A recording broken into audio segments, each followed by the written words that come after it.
People see these cats on Disney films, they all look all friendly and I want one of those. And what happens? They get one and oh dear, it attacks me.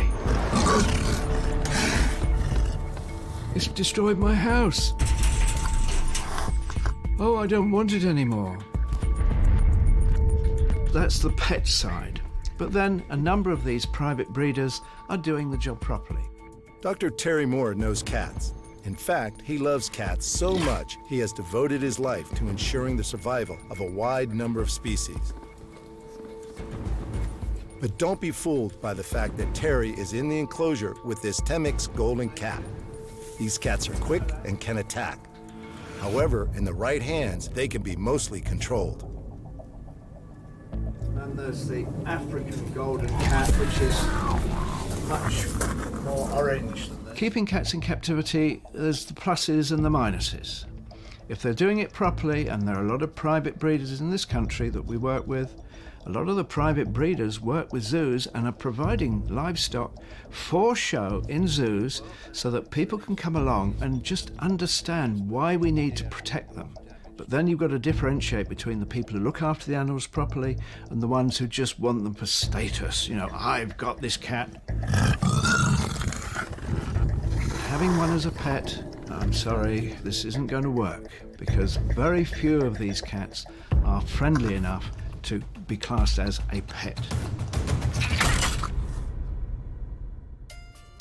These cats are all in good hands at the Cat Survival Trust. While the trust is focused on long-term conservation of cats in the wild, this 12-acre property at Hertfordshire, England, is a haven for unwanted and surplus wild cats from zoos and other collections where cats have proven to be too much of a handful. When I was studying at London University back in the 60s, I was actually working part of the time for my uncle's firm in aviation insurance to pay my way. And one day I went into Harrods and there was a South American margay for sale for £300. And I thought about this. I thought, that's a nice cat, and for the wrong reason, to have it as a pet. And I went away and got the money together, and 3 weeks later went back to buy it, but unfortunately Lady Fisher of Kilverston Wildlife Park beat me to it. But between 66, which is when I saw this cat, and 75, I accumulated so many books about wild cats and realised that there were 37 species of cat, not just your lions and tigers, but such amazing cats as pampas cat and Andean mountain cat and sand cat and Eremite cat and so on, which I'd never heard of. I mean, they weren't in the school curriculum. So I really got into this and felt, well, something ought to be done. And realised very quickly, after a few years, that sadly there wasn't a rescue operation in England to take surplus and unwanted cats. So a group of us got together, and in 75 we formed the charity, basically to look after unwanted and confiscated cats from illegal collections. He's getting a bit heavy to hold, and you've got to be careful when you're holding him. It's uncomfortable for him. The Eurasian lynx is an interesting one. The Scandinavian, there are about 2,000-3,000 left. The Central European are 200 or 300, and the Italian down to about 40. This is a Central European, so with 200 or 300 left is not good. He's only really friendly with 4 of us. We used to allow people in with him, but not anymore. He picks up on the slightest element of fear and get quite aggressive.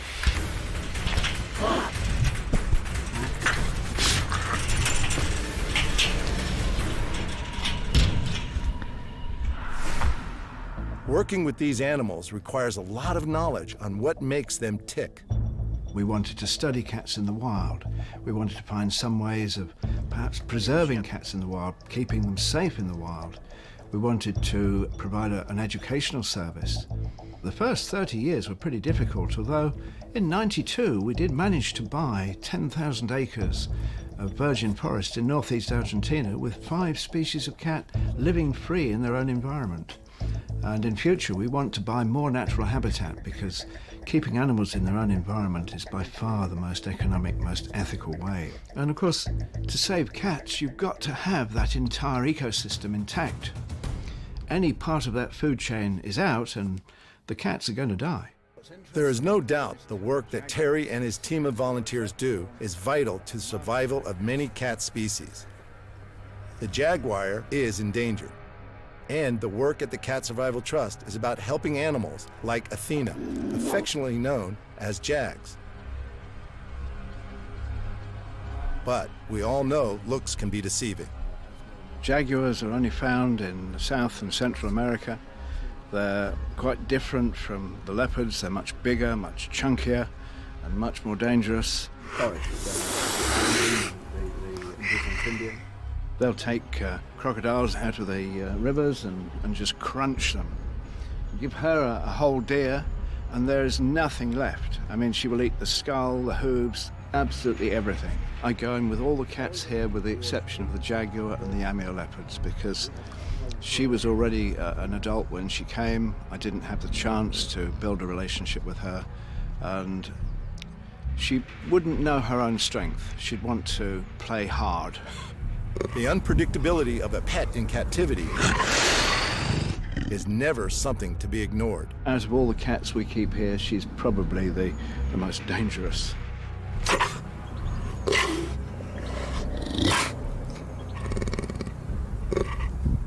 Cats are potentially dangerous and not ideal as pets in any way.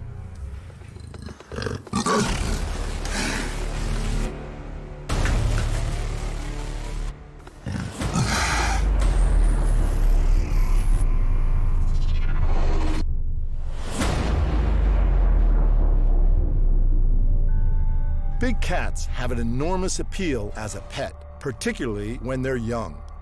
They are playful and often have many of the enduring characteristics of a domestic cat. However, when you think what a domestic cat can do to a small mouse, you'd have to be mindful that the time may come where you could end up being the big cat's human mouse to torment and tease until your last breath is taken. Perhaps these cats are far more spectacular in the wild than in your backyard. But for these cats to roam free, a lot of work needs to be done. Keeping cats in captivity is a sort of stopgap. Let's face it, most of the wild places where you find cats are being wiped out. There's just too many humans. We need oil, we need minerals, we need metals, we're destroying the habitat. And so every species is seeing falling numbers every year. The way it's going, we could lose every single species, not only of cats, but everything else. Research and breeding programs are vital to save these animals. Zoos have played a major part in education, allowing people to understand why animals are important. There are some very good zoos who do a lot of conservation work. You know, they breed certain species in captivity and then release them back into the wild. For the good zoos that have lots of information, lots of placards and posters all about why we have to save animals, that's great. But I think what we have to do is look really seriously at the zoos that are underfunded, that aren't looking after the animals properly, and they should be closed. So the question is, in the future, so many of these cats that have many subspecies, how relevant is it to say, right, let's save all of the different subspecies? Pumas, they're originally, they thought to be 29 subspecies. So when you've got a species like the puma, what you find is that those that are living near the equator are much smaller. Those that are living away from the equator are much bigger and much chunkier, and their fur is much thicker. Sadly, because jaguar need much stronger enclosures, this is a much thicker wire than you would keep any of the other cats that we have in. Zoos can't generally afford to build a huge enclosure like this with this extra cost added to the wire. She's now unfortunately too old to breed, and because the Jaguar stud book have said, look, if we breed a load, where are we going to put them? Because zoos can't afford to build this sort of enclosure anymore. So there is a restriction on breeding. Generally speaking, stud books are there to make sure that we don't get surpluses in official collections. And that's very sensible with the jaguar, because there's a fair number left in the wild, although as they destroy more and more forest, we're losing habitat at such an amazing rate, and ultimately some of the subspecies could disappear. Whether you're looking at these cats thinking, I want one as a lovable, purring pet, or if you feel you should get on board to help save many species of big cats, it's clear the survival of these incredible animals is up to the human race. We've hunted to the point of extinction. We've destroyed habitats, but we can still make a difference. My number 2 is more than capable of taking over. We have a number of volunteers who potentially could take over in future times. And we're very lucky. We've had a lot of volunteers in the past who are emailing me quite frequently. Are we in a position to have them back? They don't need much money, they just need enough for food and clothing and bits and pieces. We're at a situation now where we know a number of our supporters have left quite substantial sums to the charity, not only to keep it going, but also to buy more natural habitat in countries around the world. So I feel pretty happy about the current situation with the Trust. We don't have any debt here. The property is effectively owned by the charity now. I don't have any fears in the future. Too many animal collections don't think ahead. And that is one problem with people who keep exotic cats as pets. What is going to happen when they die? What is going to happen when they can't look after them anymore? But with the huge number of people who keep private collections of all sorts of animals, they really need to think this through, because the only option is to put them down. And then what was the point of having them in the first place? People who keep these animals, a lot of them will have friends and relatives come and see the cats, will learn more about why the cat is endangered, and that will all help towards people in the future providing funding for new projects, particularly in the wild. And certainly we found by having cats here that when we bought our 10,000 acres of forest in Argentina, people were very happy to support it because they saw the cat and they saw why we wanted to save the cat in its own habitat.